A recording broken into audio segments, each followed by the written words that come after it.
Hey there! Welcome to the third episode of my Retro Remake series. Today we're diving into the foggy town of Silent Hill. Like many of you, I've been hearing a lot about AI lately. It's been making headlines and sparking a lot of interesting discussions. This piqued my curiosity, especially about what it could do in the realm of game development. So, I decided to let my curiosity lead the way and take on a little experiment, reimagining Silent Hill 1 as a visual novel, using AI tools like ChatGPT and Midjourney. And of course, as an Unreal bro, I'm using Unreal Engine 5 to bring it all together. My goal is to recreate the eerie journey from the car crash at the start of the game to Harry's awakening at the diner. And the best part? You'll get to experience it for yourself. Stay tuned to find out how you can get your hands on the demo. Alright, without further ado, let's get started. Before we dive into development, let's take a moment to talk about Silent Hill 1. This game holds a special place in my heart. I remember playing it for the first time at my cousin's house, and it was unlike anything I'd ever experienced. I didn't have a PS1 at the time, so I spent months daydreaming about the game, until I finally convinced a friend to buy it, so we could play it together. Silent Hill 1 is more than just a game to me. It's a piece of my childhood. And I've always wanted to do something related to Silent Hill, and this project seemed like the perfect fit. The story-driven nature of the game pairs well with the visual novel genre, and it gives me a chance to explore this game in a whole new light.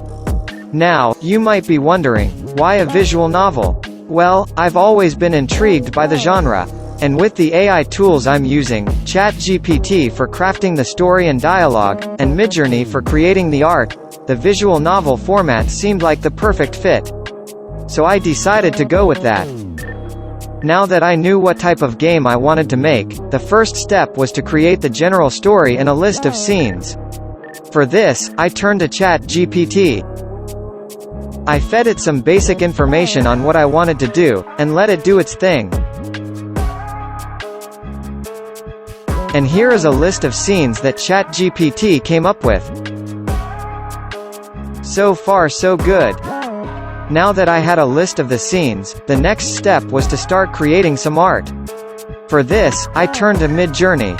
This is a program that can generate art based on text descriptions. I started with the car crash scene.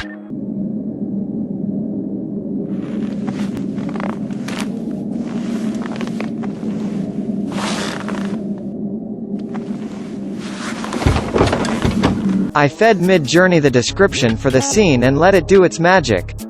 But it wasn't as straightforward as I had hoped.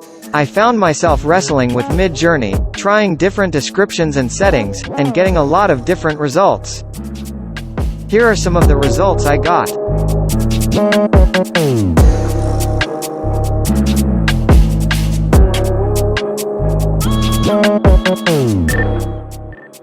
And some of them were pretty outlandish to say the least. It was a process of trial and error, but I found it really fascinating at the same time. It was like having a conversation with an unpredictable artist. Eventually, I ended up with a piece of art that, while not exactly what I had in mind, was close enough for me to move forward. I knew I could always come back to refine the art once I had made more progress on the project. Moving on to scene 2 where Harry steps out of the car, realizing Cheryl is missing. I went through a similar process for the second scene. And after a few more rounds of trial and error, I found the one that I liked. With scenes 1 and 2 done, I thought it would be a good idea to pause on the art creation and go to Unreal Engine to set up the visual novel framework. I started by importing the images I had created in Unreal Engine. Then, I decided to use a flat plane as a canvas for my images, and added a camera, which we would see each scene through. Afterwards, I added some code to switch the scenes from one to another. Next, I wanted to work on the dialogue system. So I created a simple layout to show the dialogue text, and added some placeholder text to test the system.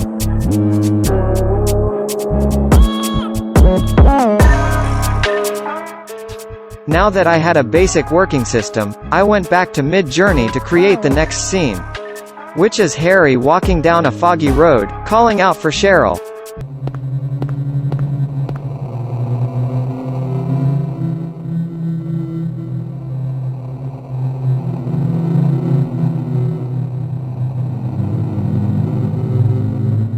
Here are some of the results I got.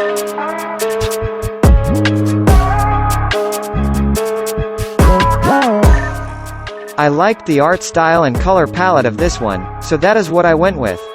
I also decided to do some more work on the previous scenes. And here is how I changed them. I particularly liked the art style of these new scenes, which are done with larger brushstrokes, rather than being highly detailed and super realistic. I think this style not only adds to the horror atmosphere of the experience, but it also helps mask one of the issues I was experiencing with Midjourney, which is consistency. Alright. With the first 3 scenes in place, I wanted to start working on the dialogue. For this, I went back to ChatGPT. I fed it the context of the first scene and let it generate the dialogue.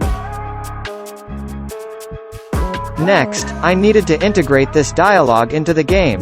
I created a structure in Unreal Engine that can take a character name, text, voice, and the duration of the dialogue. I placed the AI-generated dialogue in a table based on this structure. This way, I could easily manage and adjust the dialogue as needed.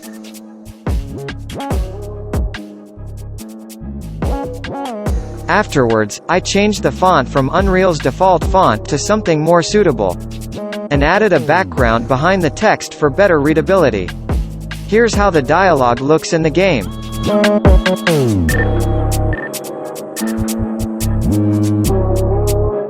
So far, the dialogue was progressing on a timer. But I also decided to add a continue button, allowing players to advance through the dialogue at their own pace.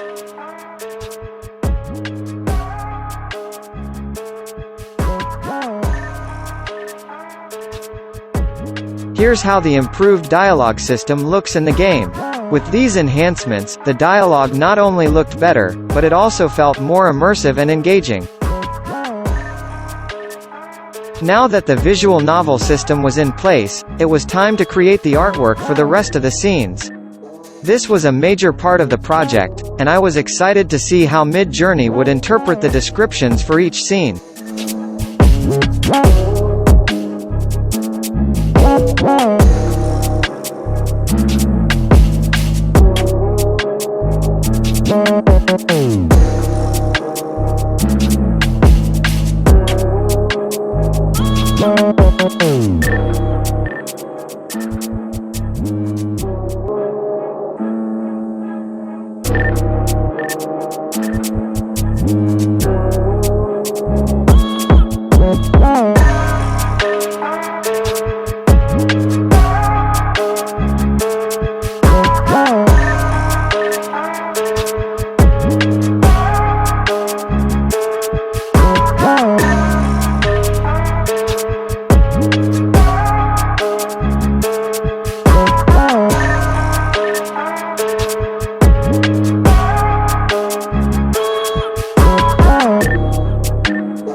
Alright, so far I had created the artwork for scenes 1 to 8, and I was pretty happy with the results. But I noticed that as the environments became more nightmarish, the scenes were becoming more and more challenging to create. Despite these difficulties, I had managed to create them regardless. Then, it was time for the 9th scene. The scene involves Harry finding a flayed corpse hanging from a chain in the dark alley.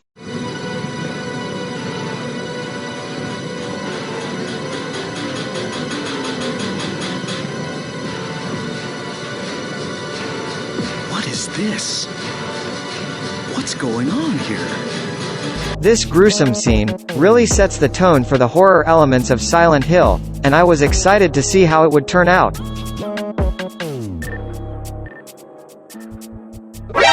NANI?! As you can see, Midjourney has a policy against creating artwork that contained gore. But I really wanted to have this scene in the game, so I started thinking of a workaround. In the end, I decided to use a scene directly from Silent Hill for this part. This was a reminder that while Midjourney is certainly a powerful tool, it has its limitations. One of the biggest challenges I faced was the lack of creative control.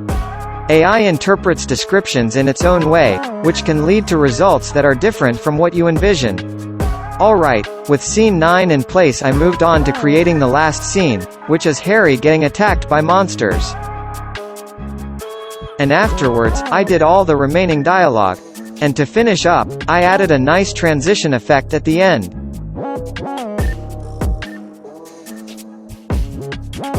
And with that, I had achieved my goal for this project. I had reimagined Silent Hill 1's beginning portion as a visual novel using AI. Normally at this point, I would show a gameplay section. But as this is a visual novel, I think it's better for you to experience it for yourselves. That's why I've added a link to play the game in the description below. Feel free to give it a shot for yourselves. Creating this visual novel was a fascinating journey for me, and I hope you enjoy the video as much as I enjoyed making it. Alright guys, thanks for watching the video till the end. If you liked this video, don't forget to hit the like and subscribe button. Catch y'all later.